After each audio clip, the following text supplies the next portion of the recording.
हरे कृष्णा. प्रथम मंगलाचरण म्हणते, मग आपण अध्याय चालू करूया. ओम अज्ञानतिमिरान्धस्य ज्ञानाञ्जनशलाकया चक्षुरुन्मिलितं येन तस्मै श्री गुरवे नमः.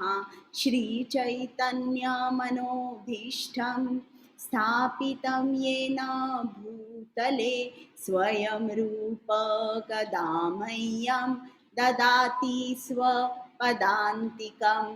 नम ओं विष्णुपादाय कृष्णपृष्ठाय भूतले श्रीमते भक्ति वेदांत स्वामी इति नामिने. नमस्ते सारस्वते देवे गौरवाणी प्रचारिणे निर्विशेष शून्यवादी पाश्चातदेश तारिणे. हे कृष्णा करुणा सिंधु दीनबंधु जगतपते गोपेश गोपिका कांत राधाकांत नमोस्तुते. तप्त कांचन गौरांगी राधे वृंदावनेश्वरी वृषभानुसुते देवी प्रणमामि हरिप्रिये. जय श्री कृष्ण चैतन्य प्रभु राहतो, दुसरं काहीच करत नाही त्याच्यात. अद्वैत गदाधर श्रीवासादि गौर भक्तवृंद. हरे कृष्ण कृष्ण कृष्ण हरे हरे, हरे राम राम राम हरे हरे. चला आता आपण चालू करूया. आज आपण 6वा अध्याय करतोय, ध्यान योग. म्हणजे आज तुमची एक तृतीयांश गीता संपलेली आहे बरं का, 1/3 गीता. तर आता ध्यान योग चालू करण्या अगोदर थोडंसं मी सांगते तुम्हाला जरासं या ध्यान योगाचं बॅकग्राऊंड. आता संन्यासी जेव्हा सगळं सोडून जातो जंगलामध्ये नाहीतर पर्वतावर, की आता मी सगळं सोडलंय आणि आता मी संन्यासी झालोय. तर संन्यासी म्हणजे कोण असतो? जो मन आणि इंद्रियांच्या विषयांचा जो त्याग करतो त्याला संन्यासी आपण असं साधारणपणे म्हणतो. पण आता त्यांनी सगळ्या भौतिक इच्छांचा इंद्रियांच्या विषयांचा त्याग केलेला. पण त्याग केला म्हणजे काय? आता त्या बाजूला पळणं, इंद्रियांच्या विषयांकडे किंवा इच्छा पुरवण्यासाठी त्या दिशेने पळणं आता थांबलेलं आहे. पण नुसतं थांबून तुम्हाला कृष्ण प्राप्ती होऊ शकेल का?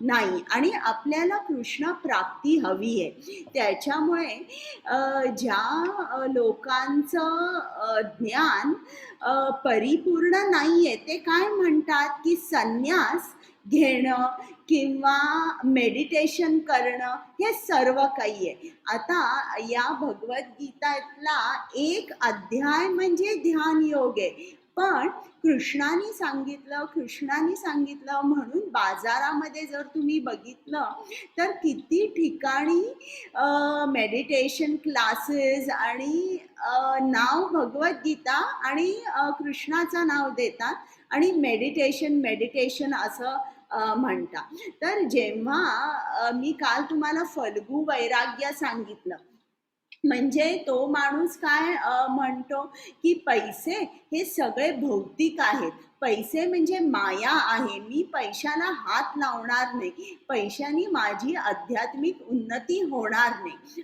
असा जो माणूस म्हणतो तो असं समजा की तो खरा संन्यासी नाहीये किंवा त्याला संन्यासाचा अर्थ समजलेला नाहीये.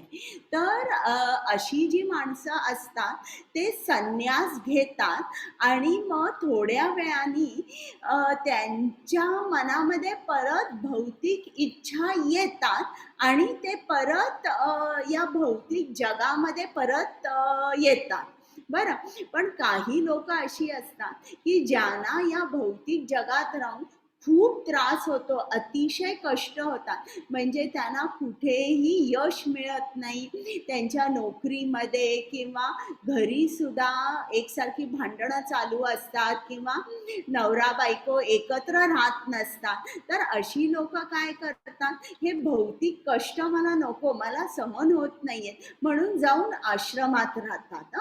आणि मग आश्रमात राहिल्यावर त्यांना काय समजतं, अरे इकडे हे आध्यात्मिक जीवन सुद्धा खूपच अवघड आहे, नको, आता मी इकडे पण राहू शकत नाही, म्हणून ते परत भौतिक जगामध्ये परत येतात. पण काही माणसं जे असतात ते कृष्णाकडे अगोदर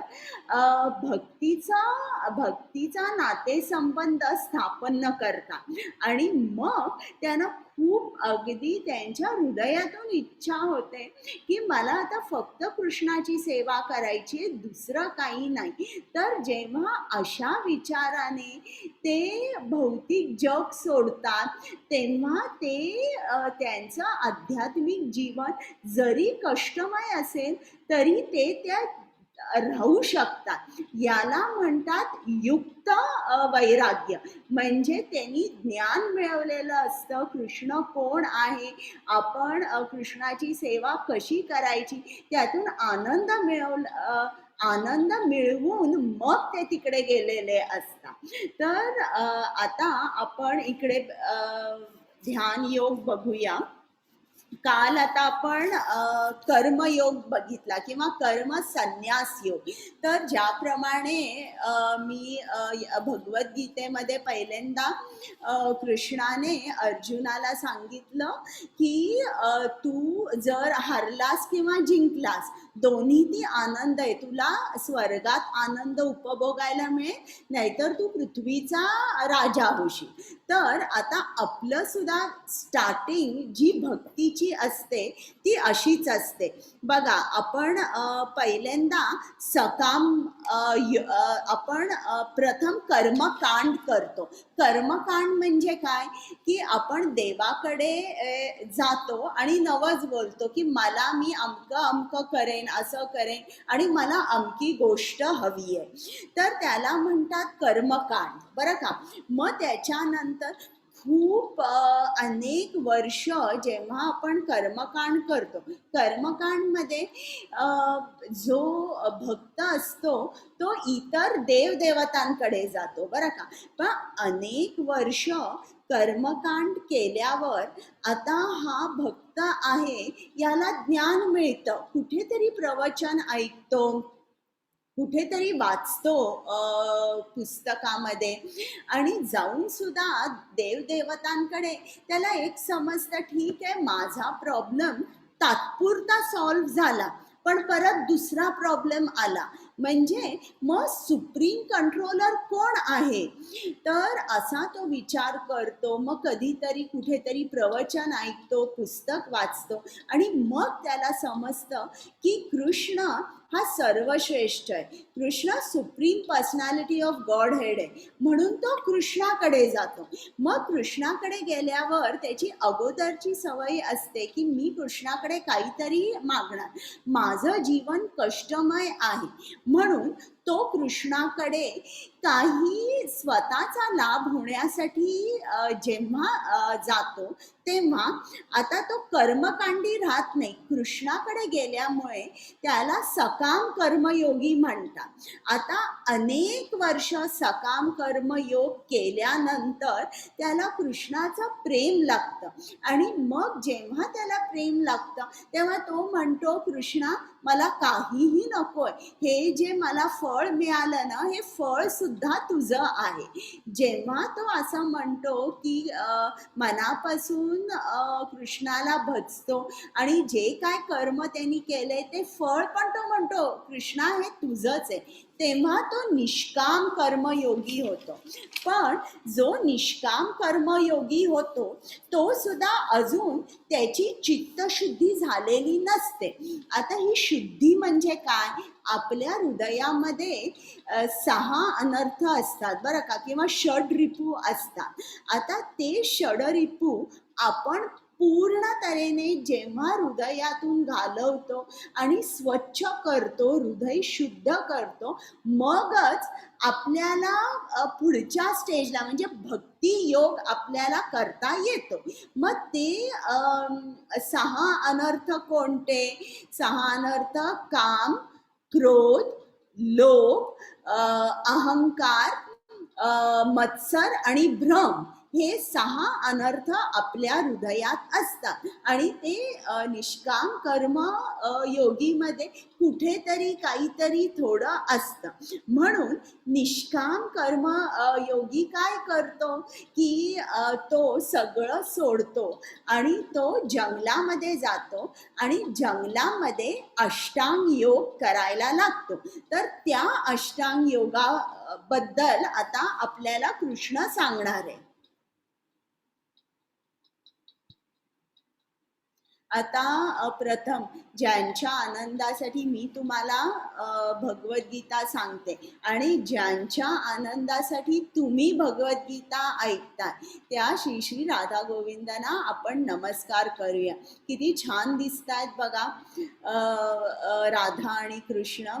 श्रील प्रभुपाद नेहमी सांगत असे त्यांच्या शिष्यांना की तुम्हाला जर कधी तुमचं मन खूप विचलित झालं असेल, दुःखी झालं असेल, तर तुम्ही इस्कॉन मंदिरात जा, तिकडे अर्च विग्रहांच्या समोर बसा आणि त्या मूर्त्यांचा पोशाख, अलंकार, हार, फुलं, हे सगळं जे काय सजवलेलं आहे ते डोळ्यातून तुम्ही आत ग्रहण करा.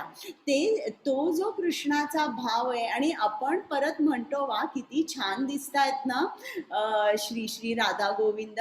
जेव्हा आपण असं म्हणतो तेव्हा आपोआप आपण आपली स्तुती होते आणि जेव्हा आपण हा भाव त्यांचा घेतो ना मनामध्ये, तेव्हा मन जे खूप दुःखी झालेलं असतं, डिस्टर्ब झालेलं असतं ना, ते थोडा वेळ तरी शांत होतं. मग श्रील प्रभुपाद म्हणतात असं तुम्ही रोज जा आणि 3-4 दिवसांनी तुम्ही बॅक टू स्क्वेअर ए याल, म्हणजे तुमचं मन परत नॉर्मल होईल. तर आता आपल्याला त्यावेळेला गुगल वगैरे असं काही सोय नव्हती, मोबाईल नव्हते जेव्हा श्रीला प्रभुपादांनी सांगितलं. आता आपल्याला मोबाईलवर, आपल्या लॅपटॉपवरच हे सगळं दर्शन आपल्याला मिळू शकतं. आता आपण प्रथम कृपामूर्ती श्रील प्रभुपाद यांना सुद्धा साष्टांग नमस्कार करूया. त्यांच्या आशीर्वादामुळे आपण गीता शिकू शकतो. त्याचप्रमाणे नामानिष्ठ प्रभूजी ज्यांनी हा उपक्रम चालू केला, प्रेमा माताजी ज्यांनी मला शिकवलं, त्या दोघांनाही माझा साष्टांग नमस्कार. आणि त्याचप्रमाणे माझे को होस्ट पल्लवी माताजी आहेत, कुमुद माताजी आहेत, वैष्णवी माताजी आहेत, हे बोलवल्याबरोबर लगेच मदतीला येतात. त्या सर्वांना प्रणाम. आणि आता आपण चालू करूया. आता 5वा अध्याय आपण बघितलं की अर्जुन म्हणतो की काय श्रेष्ठ आहे, संन्यास की कर्मयोग. मग अर्जुन सांगतो कर्मयोग हा अधिक श्रेष्ठ आहे. दोन्हीनी माझी प्राप्ती होऊ शकेल, पण कर्मयोग हा श्रेष्ठ आहे. मग निष्काम कर्म जेव्हा आपण करतो तेव्हा आपण कर्मबंधनातून मुक्त होतो. आणि मग मी तुम्हाला पीस फॉर्म्युला सांगितला आहे. भोक्तारम यज्ञ तपसाम सर्व लोक महेश्वरम सुहृदम सर्वभूताना. म्हणजे कृष्ण भोक्तारम आहे, सर्व लोक महेश्वर आहे आणि सुहृदम आहे तो आपल्या सर्वांचा. तर हे जे सर्वांना समजतं की आपलं आणि कृष्णाचं नातं काय आहे, तो जो माणूस आहे तो कधी कोणाशी भांडण करणार नाही. आता हा 6वा अध्याय. आता मी तुम्हाला सांगितलं की कुठला माणूस अष्टांग योग करायला जातो, त्याचं मी तुम्हाला पूर्ण बॅकग्राऊंड सांगितलं. आता अष्टांग योग म्हणजे काय, त्याच्यामध्ये कुठली 8 अंग आहेत किंवा अष्टांग योगाने आपल्याला आपलं मन कसं संयमित करता येतं. आता अष्टांग योग, समजा जर एखादा माणूस अष्टांग योगी व्हायला गेला पण तो असफल झाला, तर मग त्याला त्याचं पुढे काय होतं, आणि मग शेवटी भक्ती योग हा सर्वोच्च योग आहे, हे कृष्णाने सांगितलंय. आता योग म्हणजे काय, आता मी तुम्हाला विचारते प्रश्न, तर तुम्हाला अनम्यूट करता येतंय का, तर अनम्यूट करा तुम्ही आणि मी तुम्हाला तुम्ही उत्तरं द्या. आता मी तुम्हाला हे सगळे पिक्चर दाखवते, तर तुम्हाला असं वाटतं का की हा जो माणूस करतो हे याला बिअर योगा म्हणतात किंवा याला गोट योगा, हे ऑफिस किंवा चेअर योगा, हे असे, हे तुम्हाला वाटतं का की या सगळ्या याला योग म्हणतात, असं वाटतं का तुम्हाला? ही योगासनं आहेत मॅडम. बरोबर. म्हणजे योगासन तुम्हाला थोडंसं एक फिजिकल एक्सरसाइज आणि थोडंसं मेंटल रिलीफ इतकंच मिळतं बरं का. पण याचा कृष्णाबरोबर काहीही एक कनेक्शन नाहीये. हे फक्त शारीरिक एक एक्सरसाइज आहे, फिजिकल एक्सरसाइज. मग ध्यान योग किंवा अष्टांग योग, आता अष्टांग योग मध्ये 8 अंग आहेत बरं का. अष्ट म्हणजे 8, तर ती अंग कोणती आहेत ते आपण आता जाणून घेऊया.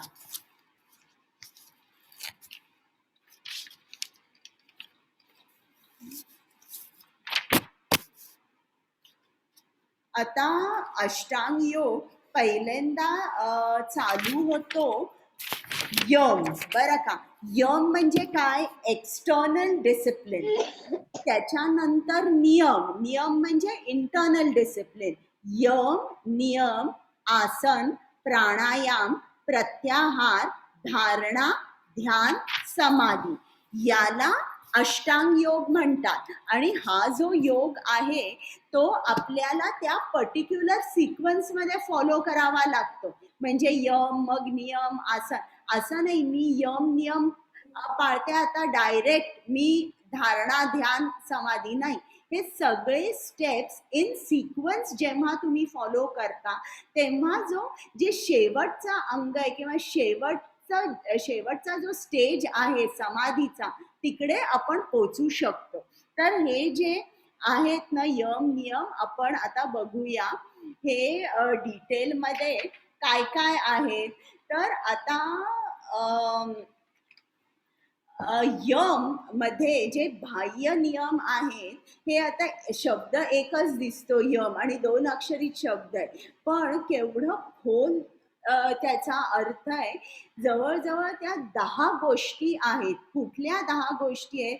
अहिंसा, सत्य, अस्थेय, ब्रह्मचर्या, अपरिग्रह, शौच, संतोष, स्वाध्याय, जप आणि ईश्वर प्रणिधानी, अशा 10 गोष्टी आहेत की या 10 गोष्टी जेव्हा आपण पाळतो. आवाज येतोय का कोणाचा? जेव्हा आपण या 10च्या 10 गोष्टी पाळतो तेव्हा आपण यम पाळतो. हे पहिलं अष्टांग योगाचा अंग सक्सेसफुल झालं. मग त्याच्यानंतर नियम. नियम म्हणजे काय, आपलं इंटरनल डिसिप्लिन. म्हणजे आपण जेव्हा नियम पाळतो तेव्हा आपण आपल्या खाण्याच्या, झोपण्याच्या, या ज्या सर्व आपल्या सवयी आहेत त्याच्यामध्ये एक प्रकारचा कंट्रोल येतो किंवा एक प्रकारचं मॉडरेशन येतं. आपण काय म्हणतो की आता मला रात्रीचं जेवण नको आणि ते आपली इच्छा नसते बरं का. आपली इच्छा कमी झालेली असते, कारण कुठेतरी आपण ईश्वराकडे कनेक्ट झालेलो असतो आणि मग आपण म्हणतो की मला अगदी रात्री अगदी हलका आहार, दूध आणि केळं मी घेईन आणि मग असा आहार जरा आहार घेतल्यावर झोप पण कमी लागते आणि आपण लवकर उठतो. तर हे जे आहेत नियम, ते मुख्य म्हणजे आपली ज्या सवयी आहेत ना, त्या आपल्या सवयींवर कंट्रोल येतो आणि आपल्याला साधनामध्ये पुढे जायला मदत होते. मग आसन म्हणजे काय? आपण कसं बसायचं? अ, आपण तिकडे कृष्णाने सांगितलंय, गवताचं एक आसन घालायचं, त्याच्यावर हरणाची चामडी असते ते घालायचं आणि आसन कसं पाहिजे, खूप उंच नाही, खूप खाली नाही. मग तुम्ही कसं बसायला पाहिजे? पद्मासनात बसायला पाहिजे, म्हणजे तुमचा पाठीचा कणा एकदम ताठ राहतो. तुमची मान सुद्धा ताठ पाहिजे, असं नाही खाली किंवा अशी नाही, ताठ मान पाहिजे. डोळे कसे पाहिजेत? अर्धे बंद पाहिजेत आणि नाकाच्या अग्रभागावर लक्ष पाहिजे. पूर्ण बंद नाही आणि पूर्ण उघडे नाही. आणि मुख्य म्हणजे तुम्हाला कसलीही भीती नाही वाटली पाहिजे. म्हणजे वाघाची डरकाळी ऐकू आली की डोळे उघडले, असं झालं नाही पाहिजे. तर आता हे आसन झालं. झाल्यावर प्राणायाम म्हणजे असं नाही नुसतं अनुलोम विलोम किंवा भस्रिका किंवा असं जे आपण भ्रमरी वगैरे असं नाही, अशा नाही. प्राणायाम हा असा झाला पाहिजे की तुमचं जे इन्हलेशन आहे ते एक्झलेशन झालं पाहिजे. म्हणजे एअर फ्लो टोटली रिव्हर्स झाला पाहिजे आणि जेव्हा तुमचा श्वास उश्वास होतो आणि उश्वास श्वास होतो, या वेळेला तुम्ही एका मेडिटेटिव्ह ट्रान्समध्ये जाता आणि त्या वेळेला तुमच्या शरीराच्या सगळ्या ऍक्टिव्हिटीज एकदम स्लो डाऊन होतात. म्हणजे एकदम खूप स्लो डाऊन होतात आणि अशा वेळेला आपलं पुढची जी स्टेज आहे ना, त्या पुढच्या स्टेजला आपण जाऊ शकतो. आता पुढची जी स्टेज आहे ती कुठली आहे? प्रत्याहार. प्रति म्हणजे काय? मागे घेणे किंवा टू विथड्रॉ. आणि आहार म्हणजे काय? फूड.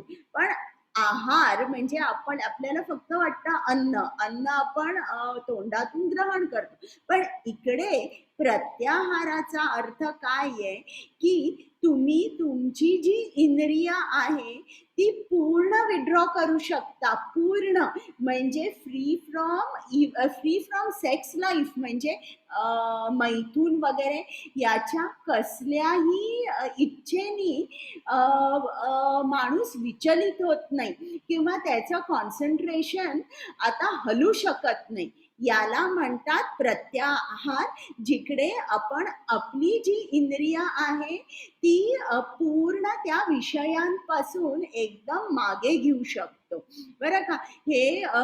हे तुम्हाला दुसऱ्या अध्यायात त्या कासवाचं उदाहरण दिलंय ना, सीताधीर मुनी, तर तेच साधारण इकडे पण आहे. मग धारणा म्हणजे काय की आता तुम्ही तुमचं कॉन्सन्ट्रेशन इतकं झालं पाहिजे आणि डिसिप्लिन मनाची इतकी आली पाहिजे की जरा सुद्धा तुम्ही कशाने तुमचं कॉन्सन्ट्रेशन हललं नाही पाहिजे. आणि कॉन्सन्ट्रेशन जेव्हा एकदम स्थिर होतं, जणू काही एक मेणबत्ती जर तुम्ही अशा ठिकाणी ठेवली की जिकडे वारा येत नाही, तर ती मेणबत्ती किंवा पणती कशी ती जी ज्योत असेल ती जरा सुद्धा हलणार नाही. तसं पिन पॉइंट कॉन्सन्ट्रेशन कृष्णाच्या चरण कमलावर हे ध्यानामध्ये आपल्याला साध्य होतं. मग जेव्हा असं दिवसेंदिवस असं जेव्हा आपल्याला ध्यान लागतं, महिने महिने दिवस वर्ष सुद्धा म्हणा, तेव्हा मग आपण समाधी अवस्थेत पोचतो. समाधी अवस्थेमध्ये मग कितीही काही भौतिक कष्ट असतील किंवा कोणाचं कुठली गोष्ट ऐकली तरी तुमचं मन विचलित होत नाही. तर आता हे योगा आहे, अष्टांग योग आहे. आणि पहिला जो आहे नियम, यात पहिल्यांदा मी तुम्हाला सांगितलं 10 गोष्टी आहे, पण पहिल्यांदा तुम्हाला तुमचं घर सोडून पर्वतावर किंवा जंगलात जाऊन राहावं लागतं, कारण तिकडे इतर काही डिस्ट्रॅक्शन्स नसतात. आणि मग हे चालू करायचं. तर आता मला सांगा, तुमच्यापैकी किती जण हा अष्टांग योग करायला तयार आहात? सांगा बरं मला.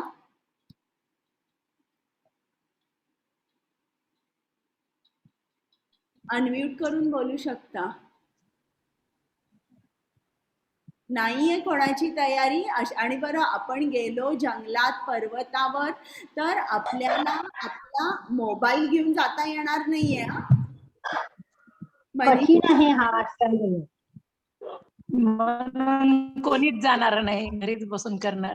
बरोबर. नाही, कठीण आहे, कठीण आहे. कठीण आहे. आता तुम्ही मला तुमचं उत्तर दिलं. आता आपण बघूया अर्जुन काय म्हणतोय.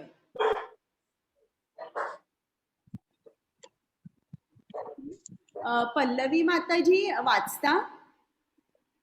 हो माताजी. एक मिनिट, मी जरासा आणि एक पान घेते. हा, यम नियम. हरे कृष्ण. यम म्हणजे त्याने निर्जल ठिकाणी एकटे राहावे आणि नेहमी काळजीपूर्वक आपल्या मनावर नियंत्रण ठेवावे. नियम म्हणजे त्याच्या खाणे, झोपणे, काम करणे आणि करमणुकीच्या सवयींमध्ये संयमी असणे. आसन म्हणजे कुशगवत जमिनीवर ठेवून नंतर त्यावर हरणाचे कातड्याने झाकून टाका. आसन खूप उंच किंवा खालचे नसावे, ते एखाद्या पवित्र ठिकाणी असले पाहिजे. व्यक्तीने आपले शरीर, मान आणि डोके सरळ रेषेत धरावे आणि नाकाच्या टोकावर स्थिरपणे पाहावे. अशा प्रकारे चंचल दबलेल्या मनाने भयभीत लैंगिक जीवनापासून पूर्णपणे मुक्त होऊन माझे ध्यान करावे. प्राणायाम म्हणजे बाहेर जाणाऱ्या श्वासाची इनकमिंग मध्ये आणि येणाऱ्या श्वासाची आउटगोईंग मध्ये होणारी हालचाल थांबवण्याचा सराव करावा. अशा प्रकारे शेवटी ट्रान्स मध्ये राहा.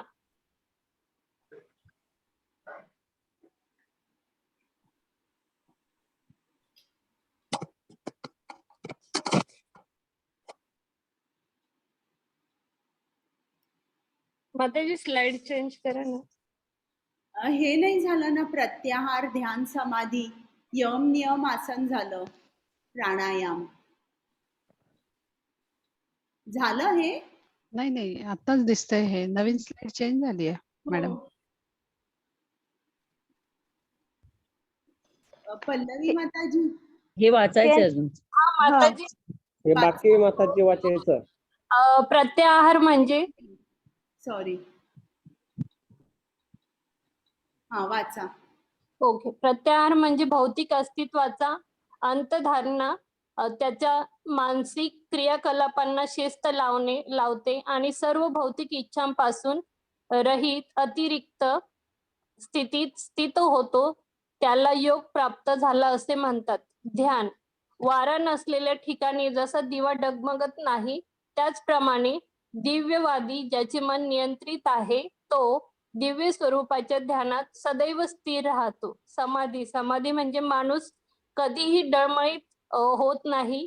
अगदी मोठ्या अडचणीतही भौतिक संपर्कातून उद्भवणाऱ्या सर्व दुःखांपासून हे खरे स्वातंत्र्य आहे. हरे कृष्ण. हरे कृष्ण.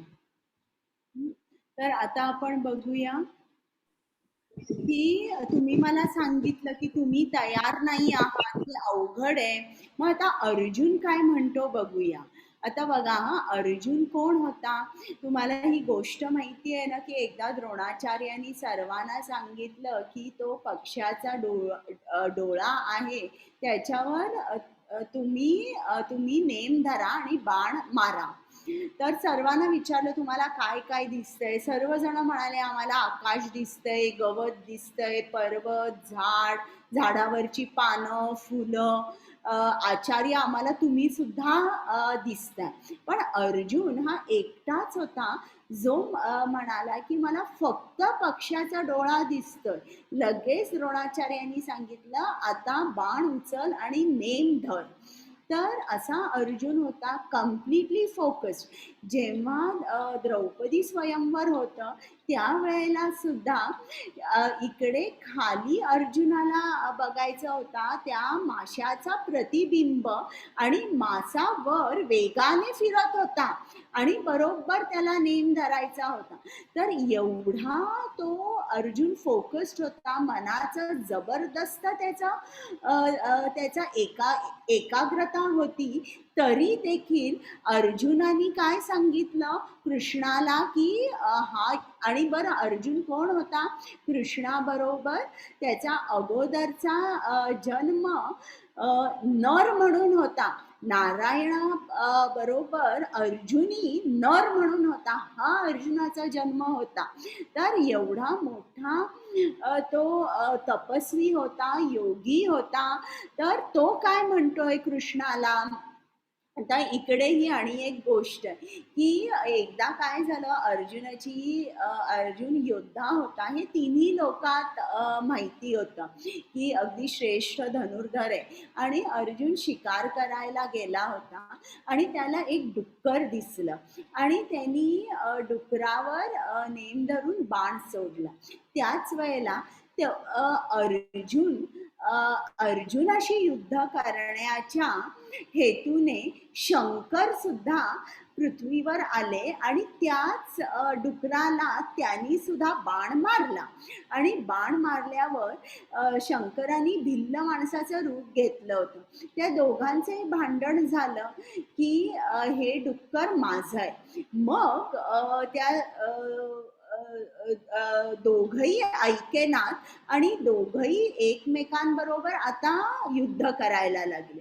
आणि खूप वेळ चाललं आणि शंकर अर्जुनाला हरवू शकले नाही. तेव्हा त्यांनी त्यांचं मूळ रूप दाखवलं आणि शंकराला त्यांनी त्यांचा धनुष्य दिला. तर हे जे असा अर्जुन होता म्हणजे पूर्ण फोकस्ड होता आणि तिन्ही योद्ध्यांमध्ये तो सर्वश्रेष्ठ म्हणून गणला जात होता. पण तरी देखील हे काय म्हणालाय बघा अर्जुन. कुमुद माताजी. हरे कृष्णा. चंचलं हि मन कृष्णा रमाति बलवदृढं तस्याहं निग्रहं मन्ये वायोरिव सुदुष्करम्.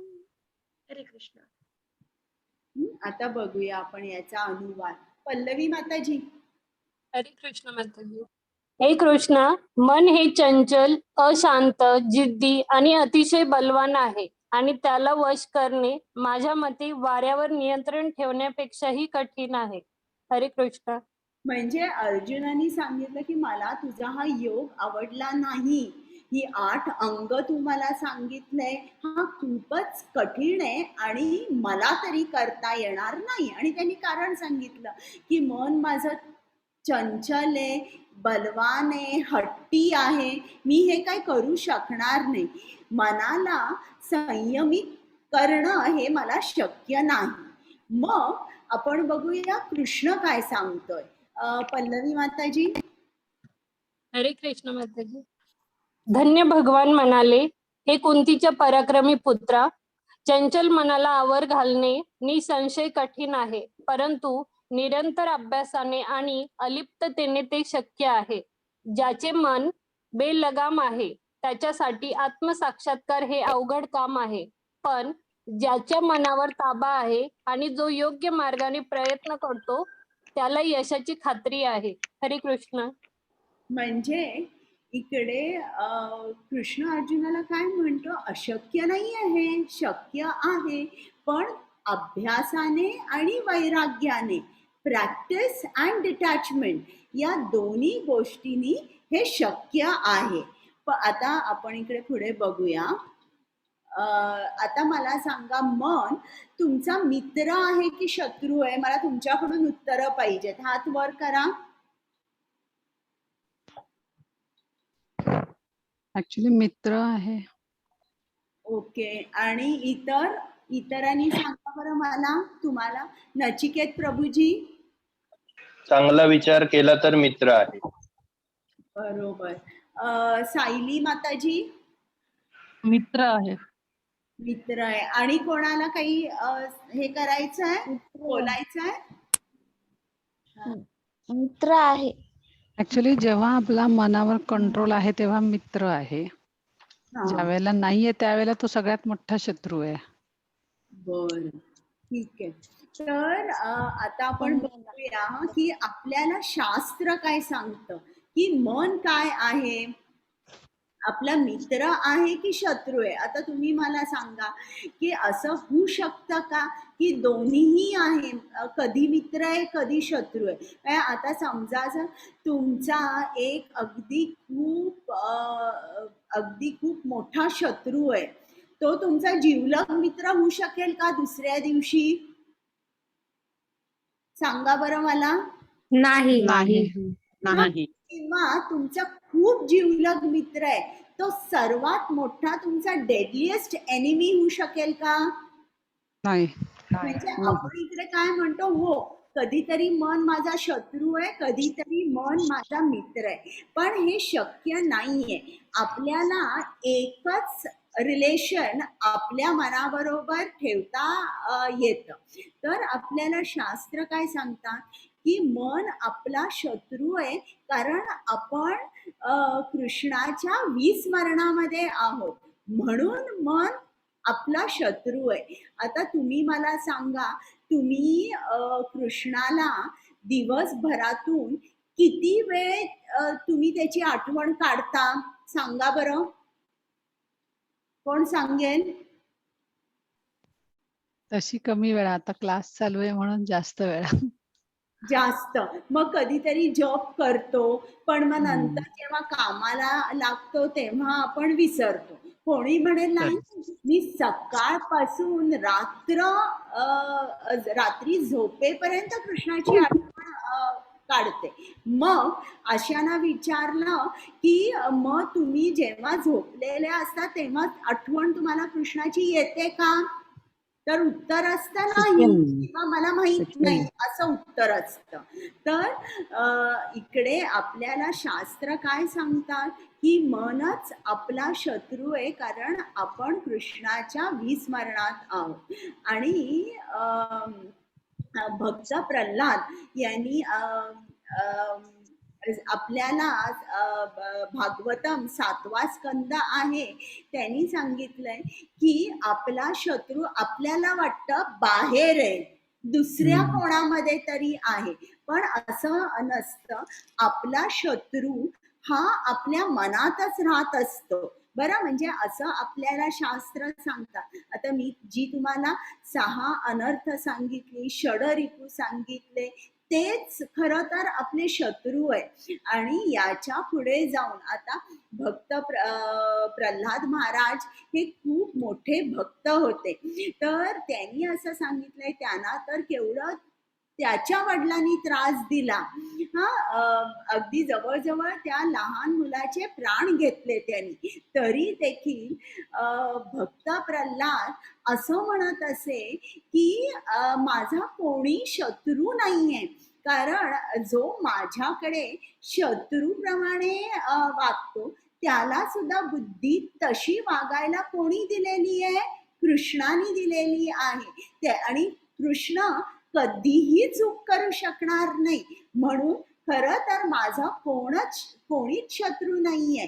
आणि अशामुळे प्रल्हाद महाराज यांना अजात शत्रू म्हटलंय, ज्याला कोणीही शत्रू नाहीये. आणि त्यांनी एक सांगितलंय, the only enemy is the uncontrolled mind.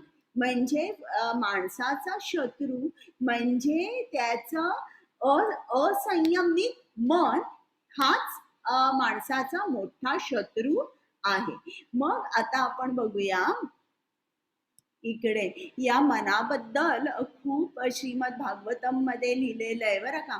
त्यांनी इवन सांगितलंय मनाचा स्पीड सुद्धा कॅल्क्युलेट केलेला आहे. आणि त्याच्यावरून आपल्याला लक्षात येतं की मन हे साऊंड पेक्षा म्हणजे ध्वनीपेक्षा सुद्धा जास्त पुढे जाऊ शकतं. म्हणजे त्याचा स्पीड ध्वनीपेक्षाही जास्त आहे, फास्टर दॅन साऊंड. आणि आता बघा, तुम्ही इकडे बसलेला आहात, तुम्ही तुमचं मन अगदी अमेरिकेपर्यंत क्षणार्धात पोचू शकतं.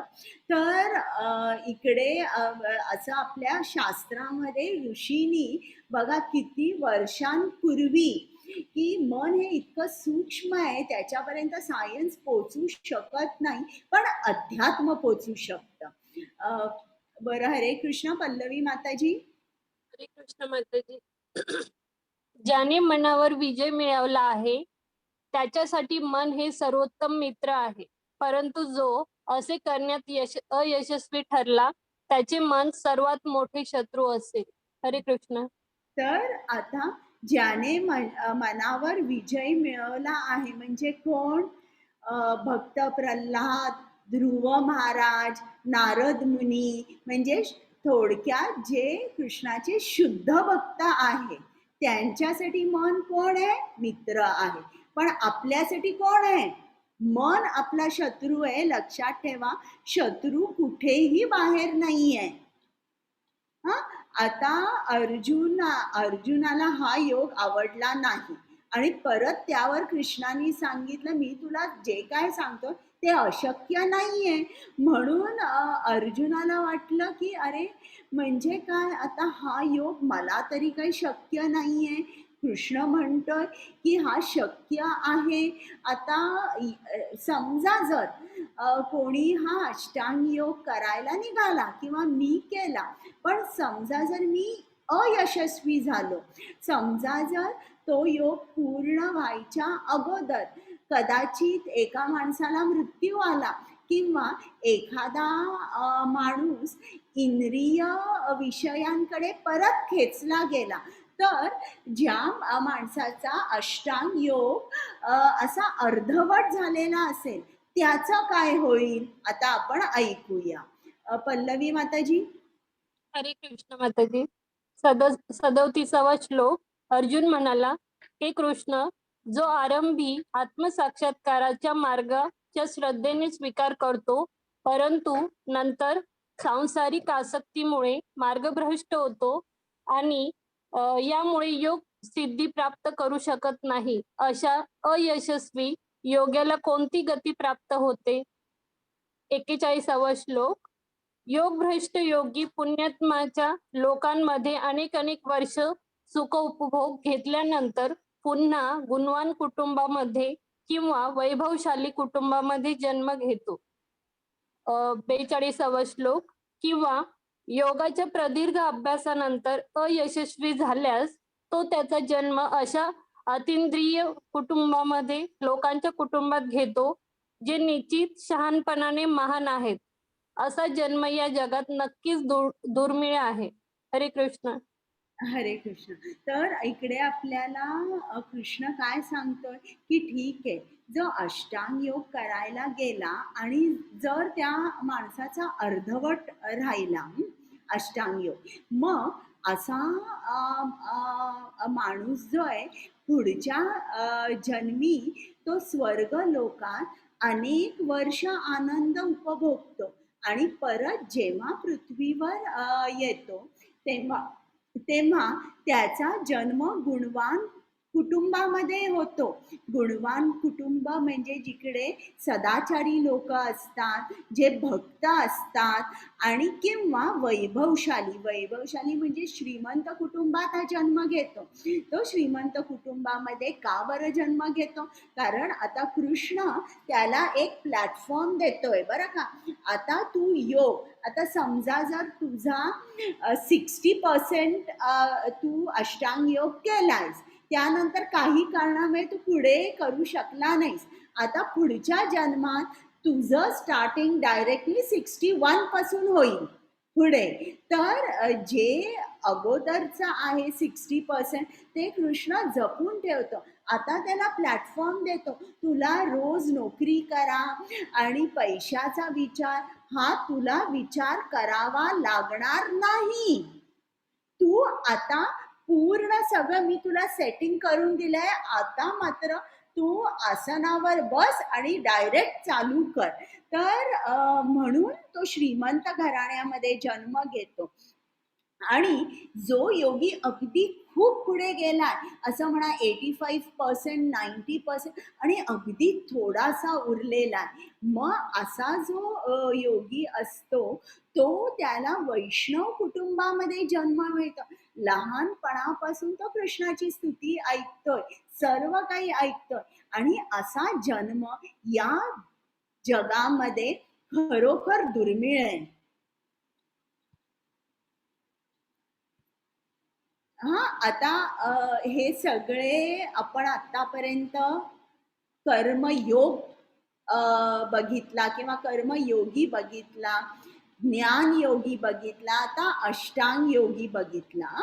पण आता कृष्णाला प्रश्न आहे की भक्ती योग जो आहे तो श्रेष्ठ आहे का? किंवा आता मला कर्मयोग, ज्ञानयोग, अष्टांग योग, मला काही अष्टांग योग तर त्याला आवडलेलाच नाहीये, पण त्याला हे माहिती करून घ्यायचं आहे की सर्वात श्रेष्ठ योग कोणता. मग कृष्ण त्याला याचं उत्तर शेवटी देतो.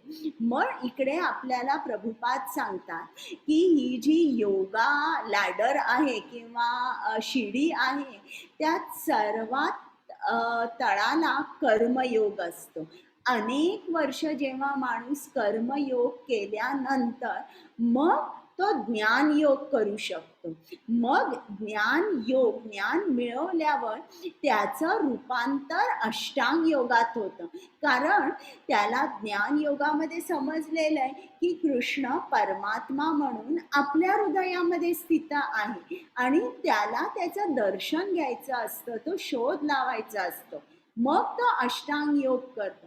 अनेक वर्ष अष्टांग योग केल्यानंतर मग भक्ती योग, तो योगी भक्ती योग करतो आणि मग कृष्ण प्राप्ती होते. पण श्रील प्रभुपाद आपल्याला सांगतात की आपण जेव्हा भक्ती योग करतो, आपल्याला डायरेक्टली भक्ती योग घेता येतो, त्याच्यामध्ये हे तिन्ही अंग सामील आहेत.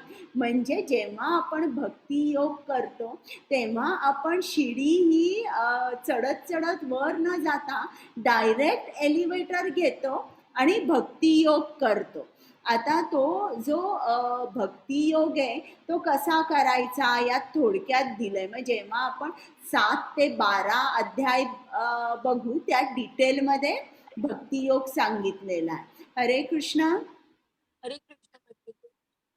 आणि पल्लवी. सर्व योगींमध्ये जो नेहमी माझ्यामध्ये मोठ्या श्रद्धेने राहतो, दिव्य प्रेममय सेवेत माझी उपासना करतो, तो योगात माझ्याशी सर्वात घनिष्ठपणे एकरूप होतो आणि सर्वांमध्ये सर्वोच्च असतो. हरे कृष्ण. आता हे बघा, जेव्हा जिकडे मेडिटेशन शिकवतात वगैरे, ते हे शेवटचं कधीच सांगत नाहीत तुम्हाला. सर्व योगींमध्ये जो नेहमी माझ्यामध्ये मोठ्या श्रद्धेने राहतो, दिव्य प्रेममयी सेवेत माझी उपासना करतो, तो योगात माझ्याशी सर्वात घनिष्ठपणे एकरूप होतो आणि सर्वांमध्ये सर्वोच्च असतो. म्हणजे कृष्ण इकडे सांगतो की जो भक्तियोग करतो तो मला अत्यंत प्रिय असतो. आता इकडे एकरूप होतो म्हणजे असं नाही की आपण कृष्णामध्ये विलीन होतो, पण आपण कृष्णाच्या नेहमी स्मरणात राहतो. आपली आयडेंटिटी वेगळी असते. हे पुढे जेव्हा तुम्ही पुढचे अध्याय कराल तेव्हा याचा अर्थ क्लिअरपणे मी तुम्हाला सांगेन. आता इकडे हे स्लाइड आहे. इकडे वृंदावनामध्ये कृष्णाचे जे बाल मित्र आहेत, बालगोप आहेत, हे रोज सकाळी कृष्णाला उठवायला जायचे बरं का. आणि मग ते सगळे वृंदावनात जायचे, खूप खेळ खेळायचे आणि मग त्याच्यानंतर प्रत्येकजण आपापल्या घरी जायचे. संध्याकाळ झालेली असायची. संध्याकाळी घरी गेल्यावर प्रत्येक जो गोप होता, कृष्णाचा मित्र होता, तो आपल्या आईला सांगायचा, आई असलं माहितीये का कृष्णाने काय केलं? आई आज असा एक असुर आला होता. आई आज असं आम्ही जेवलो. आई आज असं खेळलो. प्रत्येक शब्दात कृष्ण, प्रत्येक वाक्यात कृष्ण असायचा. तर हे जे आहे, ही जी भक्ती आहे ही सर्वोच्च भक्ती म्हटलेली आहे. आणि कृष्णाने डिक्लेअर केलंय की भक्ती योग जो आहे तो सर्वात श्रेष्ठ आहे. आता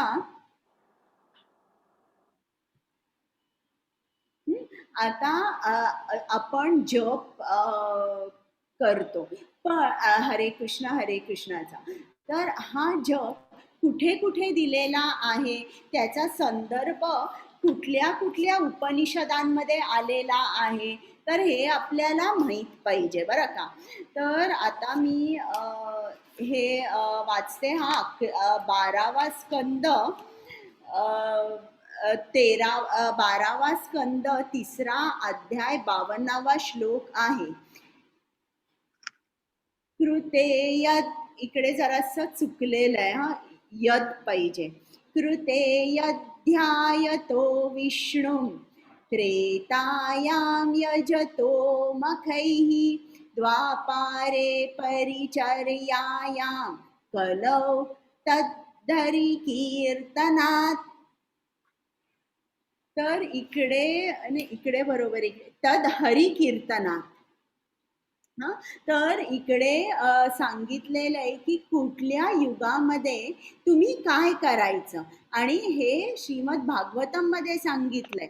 आणि ते जर आपण पाळलं नाही तर आपले चान्सेस ऑफ सक्सेस काय आहेत, दे आर व्हेरी स्लिम. आपल्याला सक्सेस मिळणार नाही. सतयुगामध्ये सांगितलं होतं तुम्ही विष्णूवर ध्यान करा.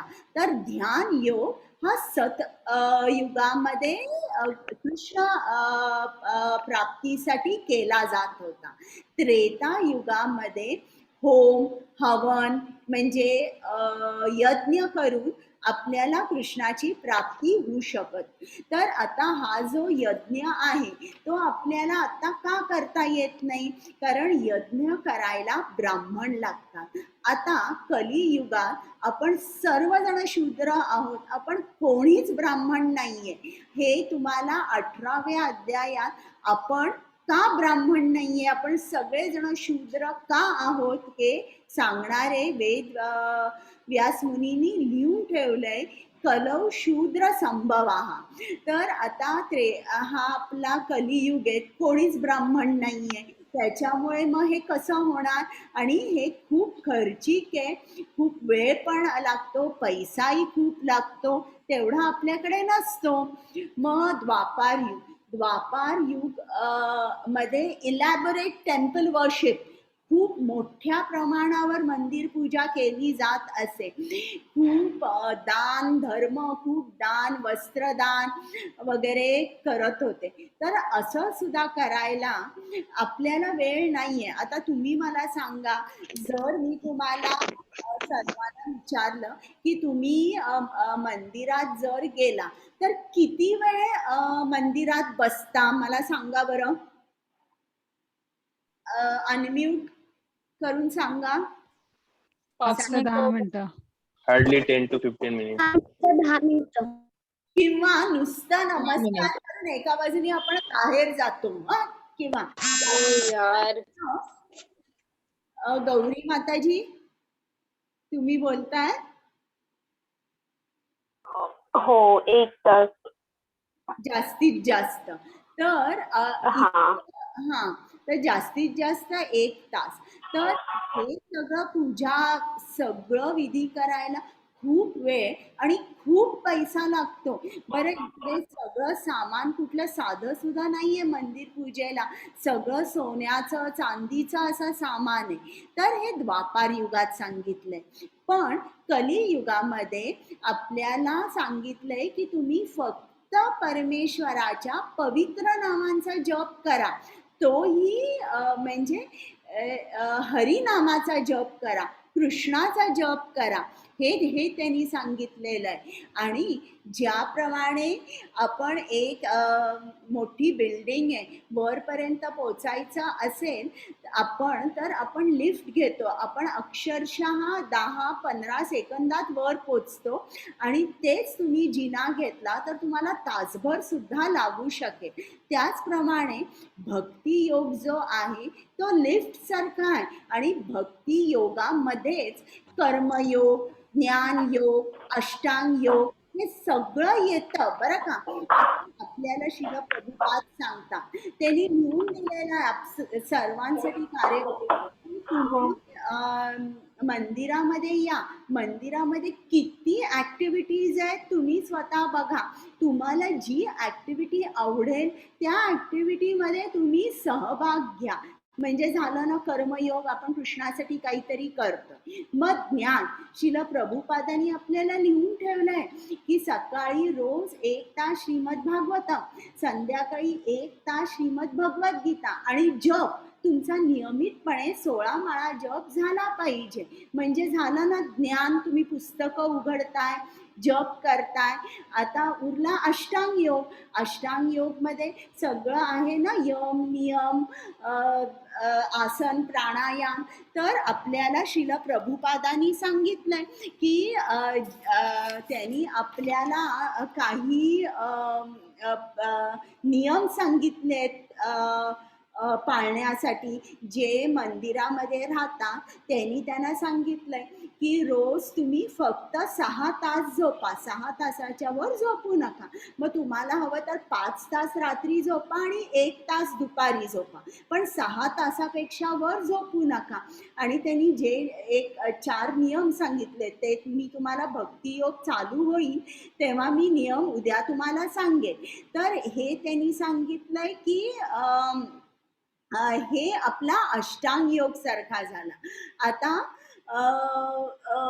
धारणा म्हणजे तुमच्या मनाची डिसिप्लिन. मनाच्या डिसिप्लिनसाठी आपल्याला शिल प्रभुपादांनी सांगितलंय की तुम्ही सगळे तुमची इंद्रिय कृष्ण सेवेमध्ये लावा. आणि मग ध्यान म्हणजे काय, शिल प्रभुपाद म्हणतात ध्यान किंवा समाधी म्हणजे दिवसभर तुम्ही कृष्णामध्ये व्यस्त आहात. आज मी सकाळी प्रवचन देणार आहे, मग दुपारी मी बुक डिस्ट्रीब्युशनला जाणार आहे, मग त्याच्यानंतर मी संकीर्तन करणार आहे. हे जेव्हा माणूस पूर्ण दिवसभरात फक्त कृष्णाबद्दल विचार करतो, कृष्णासाठी काय करायचं असा विचार करतो, तेव्हा तो त्या ध्यान अवस्थेत पोचलेला असतो.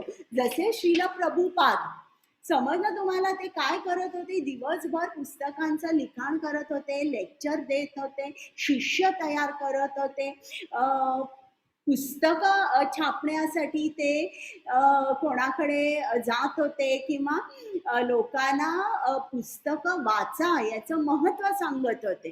तर या भक्ती योगामध्ये इतर 3ही योग येतात. आता इकडे आपल्याला आणि काही संदर्भ दिसतात, तर ते आता पल्लवी माताजी ते वाचता. हो माताजी. येस माताजी, येस. कलियुगात बुद्धिमान व्यक्ती सतत कृष्णाचे नामस्मरण करणाऱ्या भगवंतांच्या अवताराची उपासना करण्यासाठी सामूहिक नामजप करतात. जरी त्याचा रंग काळा नसला तरी ते स्वतः कृष्ण आहेत.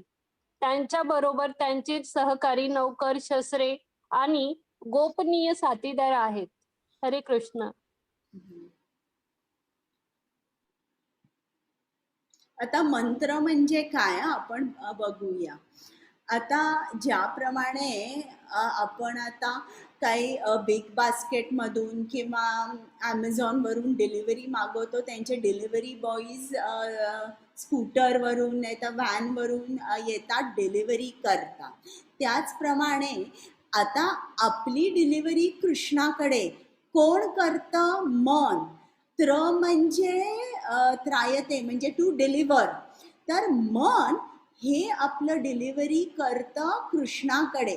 मग आपण मनामध्ये भौतिकाच्या इच्छा ठेवल्या तर ते आपण भौतिक जगामध्येच राहू. तर लक्षात ठेवा, मन आपल्याला कृष्णाकडे घेऊन जातं.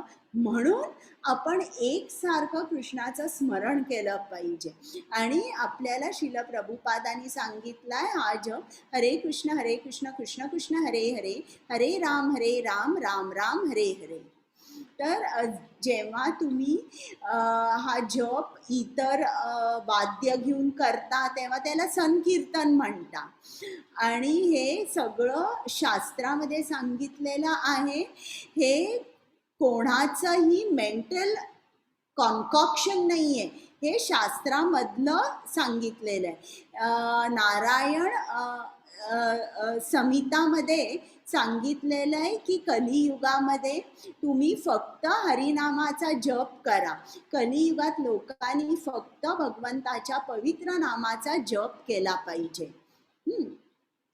आता काली संतर्ण उपनिषद आहे, त्याच्यात सुद्धा हरे कृष्णाचा मंत्र सांगितलेला आहे. आणि त्यात सांगितलेला आहे की सर्व वैदिक साहित्याचा शोध घेतल्यानंतर हरे कृष्णाच्या जपापेक्षा या युगासाठी धर्माची पद्धत अधिक उदात्त सापडेल. आणि तिकडे सांगितलेलं आहे या काली संतर्ण उपनिषदात, हरेर नाम हरेर नामैव केवलम कलौ नास्ति एव नास्ति एव गतीर अन्यथा. म्हणजे हरिनाम फक्त हरिनाम हेच कलियुगामध्ये तुम्ही घ्या, त्याशिवाय तुम्हाला अन्य गती नाही. म्हणजे हे दुसरा मार्ग नाही. पल्लवी माताजी हे वाचा. हो माताजी. हरे कृष्ण. या भांडणाच्या आणि दांभिकतेच्या युगात मुक्तीचे एकमेव साधन म्हणजे परमेश्वराच्या पवित्र नामाचा जप. दुसरा मार्ग नाही, दुसरा कोणताही मार्ग नाही. हरे कृष्ण. बघितलं किती आपल्याला ओरडून सांगतायत उपनिषद, दुसरा कुठलाही मार्ग नाही, दुसरा कोणताही मार्ग नाही. किती आपल्याला जणू काय ना ते अक्षरशः त्यांच्या पोटातून ओरडून सांगताय की तुम्ही फक्त हरिनाम घ्या. म्हणजे तुम्ही कुठलंही उपनिषद उघडा, त्यात हेच आहे, हरेर नाम हरेर नामैव केवलम. हे चैतन्य चरितामृत आदि लीला 17.21 मध्ये सुद्धा हेच सांगितलेलं आहे.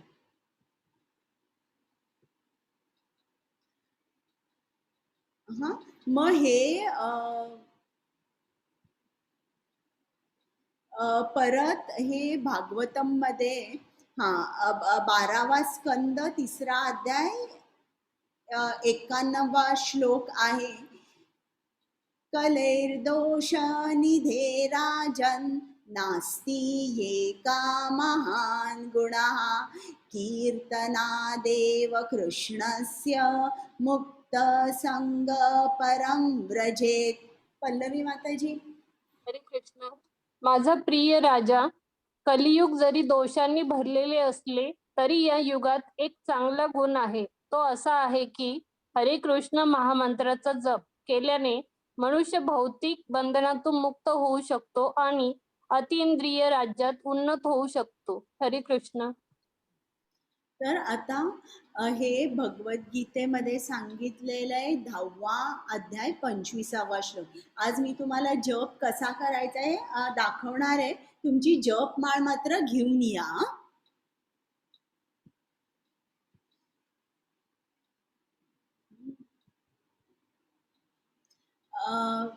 पल्लवी माताजी हे वाचा हा अनुवाद. हो माताजी. हरे कृष्ण. हे परमपुरुष भगवंत, तुझ्या पवित्र नामातच जीवाचे सर्व सौभाग्य आहे आणि म्हणून तुझी अनेक नावे आहेत, जसे की कृष्ण आणि गोविंदा. तू त्या नामांमध्ये आपले सर्व सामर्थ्य गुंतवले आहेस आणि ते लक्षात ठेवण्यासाठी कोणतेही कठोर आणि जलद नियम नाहीत. हरे कृष्ण. म्हणजे कलियुगामध्ये असं म्हणतात की सर्व देवदेवतांना सुद्धा जन्म घ्यायला आवडतो, कारण इकडे फक्त हे सर्वात सोपं साधन आहे कृष्ण प्राप्ती व्हायची. आणि जप करण्यासाठी कुठलेही कठोर नियम नाही आहेत की जसे सतयुगामध्ये, त्रेतायुग किंवा द्वापार युगमध्ये होते ना मंदिर पूजा, यज्ञ किंवा ध्यान करण्यासाठी. तर तसं हे खूप सोपं आहे. आता आपल्याला श्रील प्रभुपाद सांगतात की जप करण्या अगोदर तुम्ही पंचतत्वाच्या मंत्राचा जप करा. पंचतत्व मंत्र बघा, मी नेहमी मंगलाचरण म्हणते, मग मी म्हणते जय श्री कृष्ण चैतन्य प्रभू नित्यानंद श्री अद्वैत गदाधर श्री वासादी गौर भक्तवृंद.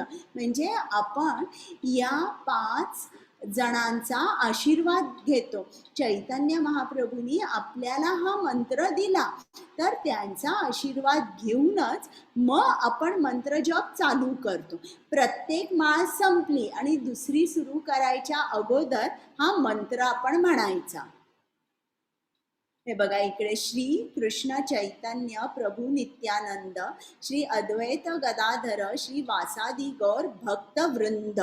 हे जरा इंग्लिशमधून ट्रान्सलेशन केलेलं आहे म्हणून नित्यानंदा भक्तवृंदा असं आलंय. आता मंत्र कसा म्हणायचा? तो मंत्र जोरात म्हणावा, पण मोठ्याने खूप जोरात म्हणायचा का दुसऱ्याला त्रास होईल असा नाही. तुमच्या तोंडानी मंत्र म्हणायचा, कानानी ऐकायचा. तोंडानी म्हणायचा, कानानी ऐकायचा.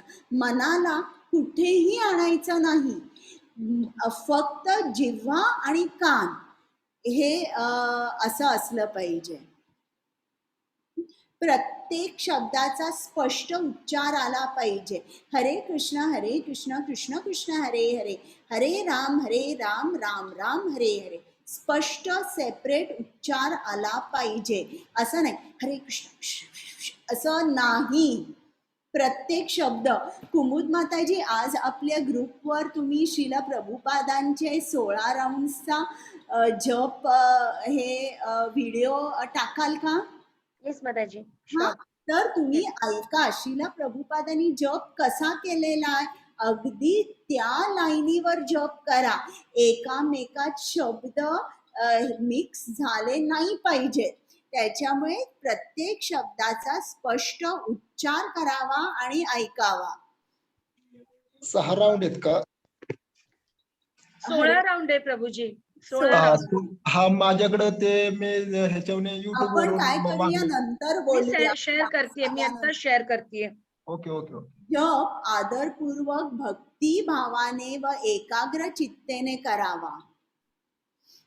तो कुठेही करता येतो, कोणत्याही दिशेकडे तोंड करून करता येतो, कोणत्याही वेळी करता येतो. असं नाहीये की स्नान केलंच पाहिजे, पण त्यातल्या त्यात ब्रह्ममुहूर्तावर जप करणे अधिक श्रेयस्कर आहे.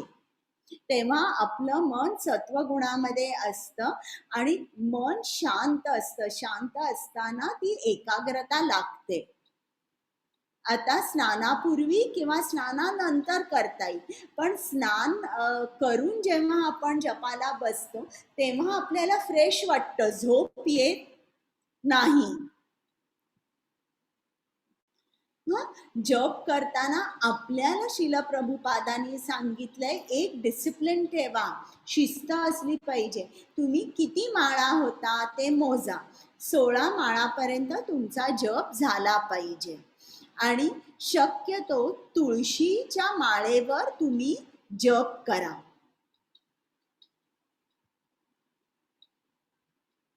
आता आपण जप कसा करू नये हे त्यांनी सांगितलंय. आता मी तुम्हाला इकडे सांगते आणि आपलं हे झाल्यानंतर सुद्धा मी तुम्हाला सांगते क्लास की आता ही जी जपमाळ आहे ही तुम्ही कशी धरायची. हे जे बोट आहे याला तर्जनी म्हणतात. तर्जनीनी जपमाळेला हात लावायचा नाही. मग तुमची जी जपमाळ आहे ती मधल्या बोटावर घ्यायची, तर्जनी वर ठेवायची आणि अंगठ्यानी मणी तुमच्या जवळ ओढायचे. आणि पहिल्यांदा सुरुवात करताना जय श्री कृष्ण चैतन्य प्रभू नित्यानंद श्री अद्वैत गदाधर श्री वासादी गौर भक्तवृंद हरे कृष्ण कृष्ण कृष्ण हरे हरे, हरे राम राम राम हरे हरे. आता एक मणी आपल्या जवळ ओढा. मग परत हरे कृष्ण कृष्ण कृष्ण हरे हरे, हरे राम राम राम हरे हरे, दुसरा मणी ओढा.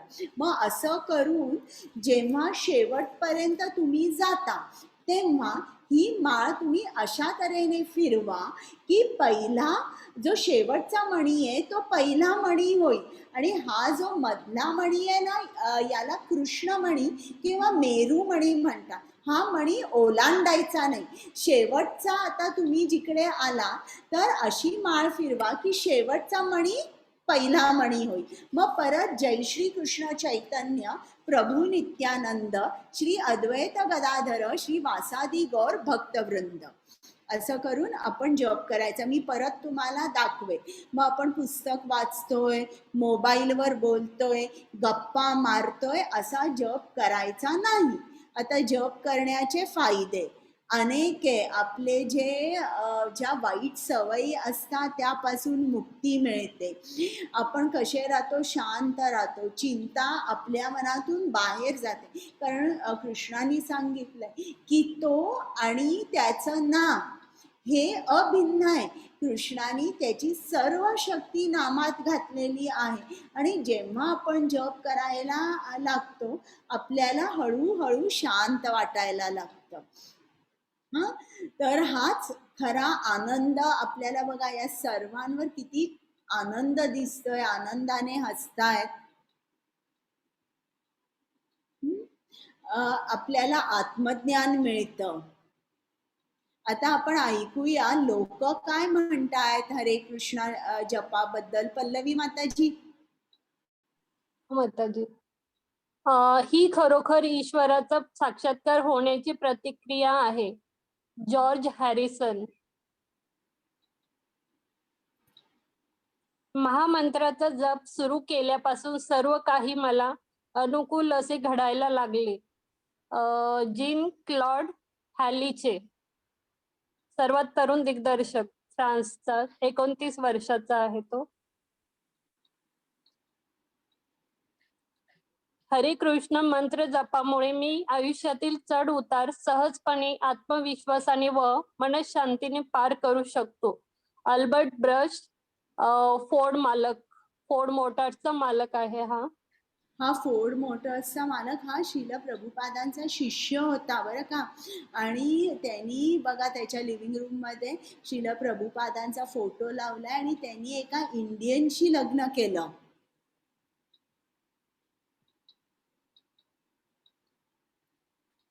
मी बऱ्याच वर्षापासून हरे कृष्णाचा जप करत आहे आणि मला यापेक्षा आनंददायक काही मिळाले नाही. एन.डी. देसाई, अग्रगण्य भारतीय उद्योगपती.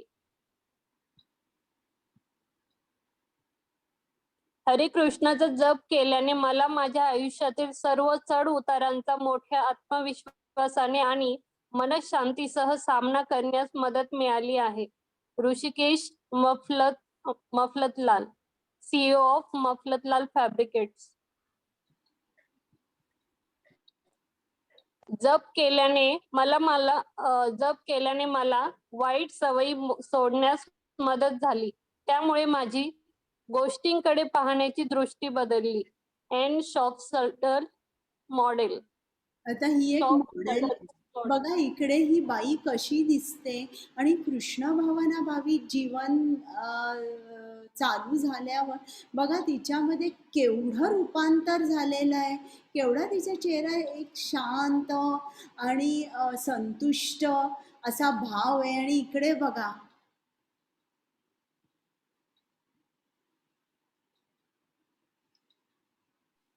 हरे कृष्णाचं नामजप सुरू केल्याने मला प्रचंड आनंद होतो. हे बघा खरोखरच दिसतोय ना, चेहऱ्यावर वेगळाच दिसतो भक्तांचा चेहरा.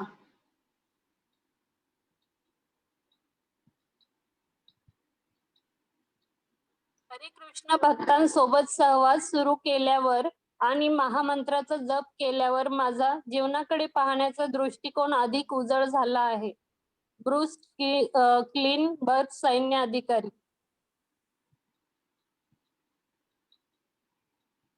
महामंत्रामुळे तणाव, नैराश्य आणि अज्ञानाची पद्धत लक्षणीयरित्या कमी होते आणि चांगुलपणाची पद्धत लक्षणीयरित्या वाढते. David Wolf, Florida State University मध्ये master of social services program मध्ये कृष्ण महामंत्राच्या जपाच्या परिणामांचा अभ्यास करणारे संशोधक यांनी रिसर्च केला की हरिनाम घेऊन काय होतं, आणि त्यांनी जो रिसर्च मिळाला ते त्यांनी सांगितलं की स्ट्रेस लेवल्स खूप कमी होतात.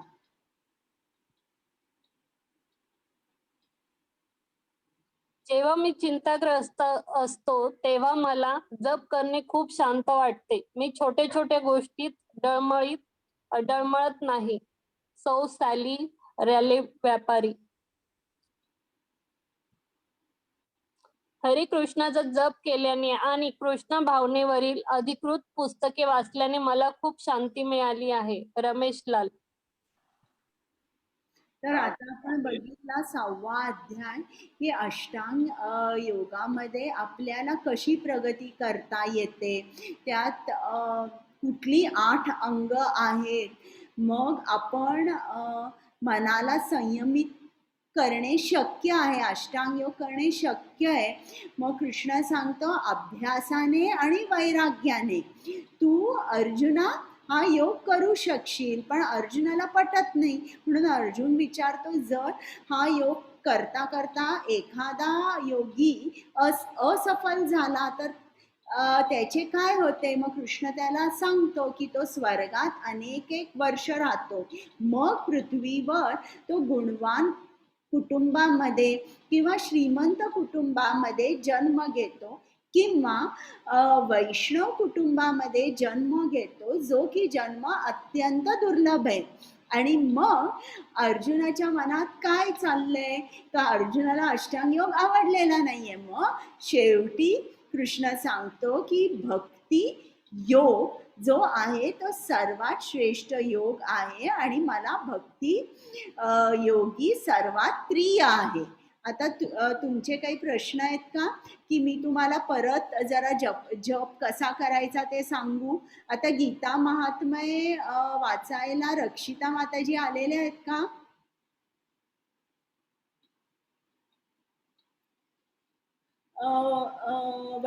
रक्षिता आल्या आहेत. अल्पना माताजी काय बोलायचंय तुम्हाला? आपण 2 मिनिटात गीता महात्म्य ऐकूया. रक्षिता माताजी नाही आहेत. माताजी नाही आहेत का? मग वैष्णवी माताजी तुम्ही म्हणता का? हो माताजी, मी म्हणते. म्हणा.